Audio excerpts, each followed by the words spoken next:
Peoples party के 2 अदवार में सिंध के 9 आईजीज आए और चले गए। अब बारी आई है एडी ख्वाजा की, जिन्हें अदालत का भी तहफ़्फ़ुज़ हासिल है। हुकूमत सिंध कहती है कि एक दिन वो अपने इख्तियारात का इस्तेमाल करते हुए इस पुलिस ऑफिसर को भी घर रवाना कर देगी। आईजी सिंध एडी ख्वाजा का मामला अब भी कोर्ट में है। अदालत ने उन्हें रिलीफ तो दिया है, लेकिन बकरे की माँ कब तक खैर मनाएगी। अदालत ने तो हुकूमत सिंध के इस इक़दाम को बदनीयती पर मुबनी करार दिया और कहा कि कवायद व ज़वाबित के तहत 3 वर्षों तक किसी भी आला अफसर को उसके ओहदे से नहीं हटाया जा सकता। अगर आईजी सिंध को हटाना है तो उसके लिए ठोस दलाइल देने होंगे। विफाक कहता है कि आईजी की मुकर्ररी का अख्तियार उनका है, हुकूमत सिंध सिर्फ सिफारिश कर सकती है। इसे लगता है कि हुकूमत सिंध को सिर्फ रेफरी का किरदार अदा करना है। वजीर आला सिंध कहते हैं कि 18वीं तरमीम के बाद उन्हें अपनी मर्जी का आईजी मुकर्रर करने का अख्तियार है, लेकिन उसके बावजूद वो अदालत के फैसले पर अमल करेंगे।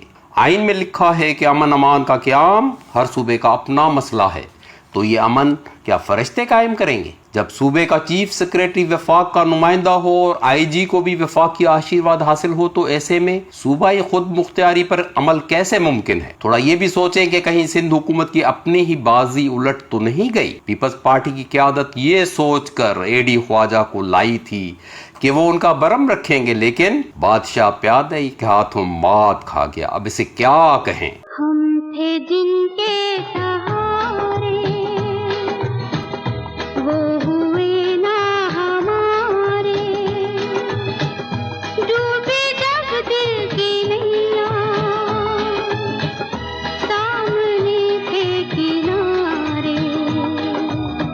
पीपल्स पार्टी ने सोचा कि एडी ख्वाजा हमारा बंदा है, लेकिन इनके ताल्लुकात उनके साथ थे जो हुकूमत के मुखालिफ निकले। कहते हैं कि पीपल्स पार्टी के कुछ रहनुमाओं ने जो कोयले का कारोबार किया, उसके चश्मदीद गवाह भी एडी ख्वाजा ही निकले। कहीं एडी ख्वाजा पीपल्स पार्टी के लिए एक बार फिर मसूद महमूद और रफी रजा तो साबित नहीं होंगे? चले, बात निकलेगी तो दूर तलक जाएगी।